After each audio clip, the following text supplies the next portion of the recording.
Jimmy Carter. Jimmy who? Jimmy who? I don't know who he is. When he announced his campaign for the presidency in 1974, Jimmy Carter was a virtual unknown. The peanut farmer and one-term governor from Georgia promised never to tell a lie to the American people. As I've traveled and talked and listened and learned, he inspired confidence and optimism in a country that sorely needed both. Despite the assassination of John Kennedy and Robert Kennedy and Martin Luther King Jr., despite the embarrassment of Watergate and so forth, we had within us a natural strength and courage that we could overcome any difficulty. What Carter was selling in '76 was that I'm an outsider, that I wasn't part of the dramatic events of the '60s. He said his name was Jimmy Carter, and he was running for president. Carter ran his campaign out of an old train depot in his hometown of Plains, Georgia. The imagery was hokey and homespun, and it worked. Number 39, Jimmy Carter, Democrat, 1977 to 1981, 52 years old, from Georgia. Would you place your left hand on the Bible and raise your right hand and repeat after me? From the start, Jimmy Carter wanted to be a different kind of president. After taking the oath of office, he walked the inaugural parade route from the Capitol to the White House, just as Thomas Jefferson had done in 1801. It was a wonderful political gesture at the inauguration because it demonstrated what the president should always demonstrate, and that's humility. Carter's family was always a visible part of his presidency. Daughter Amy had her own treehouse on the White House grounds, and hard-drinking brother Billy made headlines pitching Billy beer. Jimmy Carter enjoyed softball and jogging. He was a graduate of the U.S. Naval Academy and served in the pioneering nuclear submarine program. He was tenacious, virtuous, and smart. Raised a Southern Baptist, he was a deeply religious man whose Secret Service code name was Deacon. He was a man of great faith, a truly good man. He said what he felt. I think he tried to do what was right by his standards, his Christian standards, in every instance. That doesn't always work in this city. Carter was seen in Washington as something of a weirdo because people in Washington were not used to presidents with deeply sincere religious beliefs. We're going to meet our goal to cut that down to 21%. Carter approached the job of president with the same Protestant work ethic that had served him well throughout his life. He micromanaged the White House agenda, spending long hours scouring over briefing books and memos. Jimmy Carter digested memos like the rest of us do hot dogs or something. He scooped them up and he ate them. For President Carter, the Oval Office would prove to be a crucible where high ideals were challenged and often withered under the heat of political realities.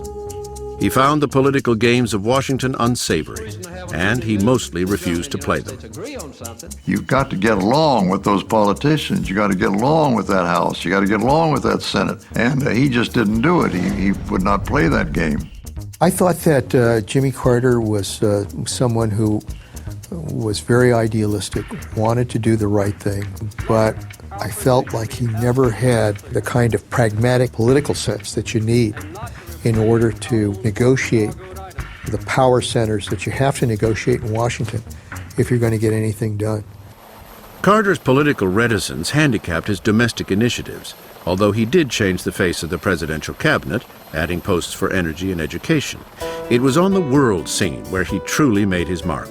He will go down in history as the president who made human rights central to his foreign policy. In the past, we had gone to bed with the military dictatorships all over South America, Latin America, and Central America, and so forth. I decided that we should reverse that policy. Without taking away anything from President Carter's real diplomatic achievements, the flip side of that coin is a certain naivete about the world. Brutal, harsh, menacing. In his best moments, Carter's combination of religious idealism with a tenacity of purpose yielded spectacular results. None was more important than the 1978 Camp David Accords, which Carter personally brokered between Egyptian President Anwar Sadat and Israeli Prime Minister Menachem Begin. Carter took on the role as peacemaker in the Middle East despite strong skepticism from his advisors and the American press. And all those intelligent reporters and press people said, "Oh, come on, it's not going to work, Mr. President. It's, not a good idea, et cetera, et cetera." And Carter proved to be right, and we, as usual, proved to be wrong. Surely Carter enjoyed defying the Washington establishment, but he had a higher purpose in bringing Sadat and Begin to the bargaining table. I've been a Bible teacher since I was 18 years old. I taught Bible lessons at the Naval Academy Chapel when I was a midshipman at Annapolis. I knew the geography of the Holy Land. I knew the ancient histories and the challenges and so forth. So I had an idealistic ambition of seeing if I couldn't bring peace between Israel primarily and Egypt and address simultaneously the problems of the Palestinians. Getting Sadat and Begin to sit down with each other was an achievement in itself, but getting them to agree on anything was a challenge of almost biblical proportions. I found that Begin and Sadat were personally incompatible. The first 3 days, all they did was argue about ancient grievances and made ugly remarks at each other. There's this extraordinary moment when Begin blows up and wants to march out of the cabin and leave Maryland, and Carter puts his hands and blocks him and says, "You're not going. I'm not letting you guys leave until we get a peace accord." It took 13 days, but finally, an exhausted President Carter persuaded Sadat and Begin to agree on a framework for peace. The signing of the Camp David Accords was the high water mark of the Carter years. Within months of that achievement, an energy and economic crisis that had been building throughout the 1970s sent Carter's approval ratings plummeting. Does Jimmy Carter deserve the blame for the stagnant economy? Of course not. But did he do anything to exude consumer confidence? No. There was a perception that this was a good and decent man who was in over his head. The summer of 1979 gave birth to one of the lasting images of the Carter years, Americans waiting in long lines for gasoline. The crucible was beginning to overheat. The erosion of our confidence in the future is threatening to destroy the social and the political fabric of America. The president intended this 1979 Oval Office address to be a national pep talk, but opponents famously dubbed it Carter's malaise speech. Everything he was saying was very true. But American people don't want to be scolded, and if something's going wrong, they don't want to be told they're the cause of it. We hire a president to fix our problems, not to whine about them. As if the economic mess wasn't enough of a cross to bear, Carter was yet to face the most difficult challenge of his presidency. In October of 1979, Islamic militants stormed the American embassy in Iran, keeping 52 Americans as hostages. The taking of the hostages was an enormous shock to the country.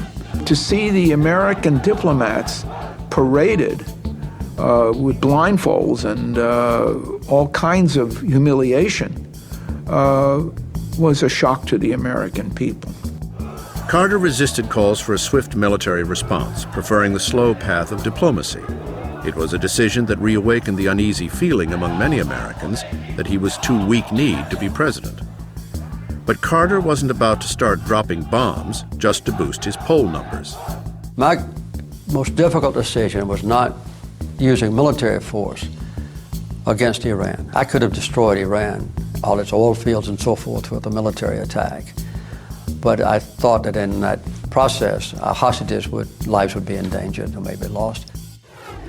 My goal from the very beginning was to bring back every single hostage safe and free.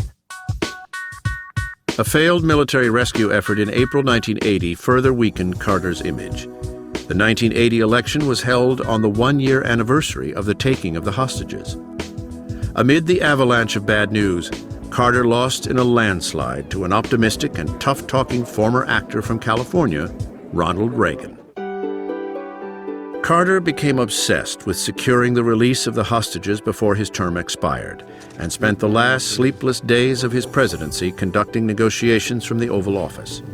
But on the morning of Reagan's inauguration, 52 American hostages were still in captivity. We are a nation that has It wasn't until Reagan was delivering his inaugural address that Carter was informed on the reviewing stand that the hostages had boarded airplanes and were preparing at last to leave Iran.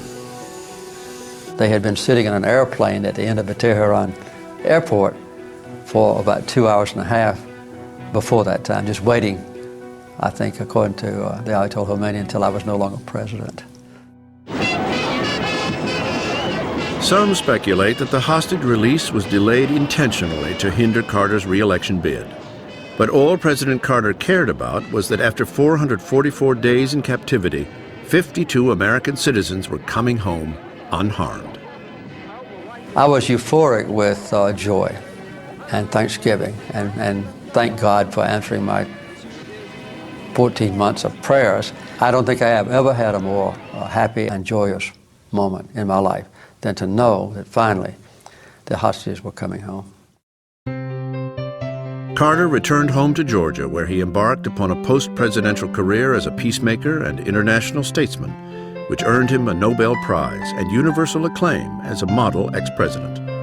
In many ways, the successes of his later life were forged in the crucible of his difficult presidency. I think the main thing I learned was that you have to work with others, and you have to have dreams of greatness, and sometimes you can't be completely successful, but that you ought not to let the possibility or even the prospects of disappointment deter you in setting the highest possible standards of morality and ethics and honesty and decency and peace. Jimmy Carter is distantly related to Elvis Presley and June Carter Cash.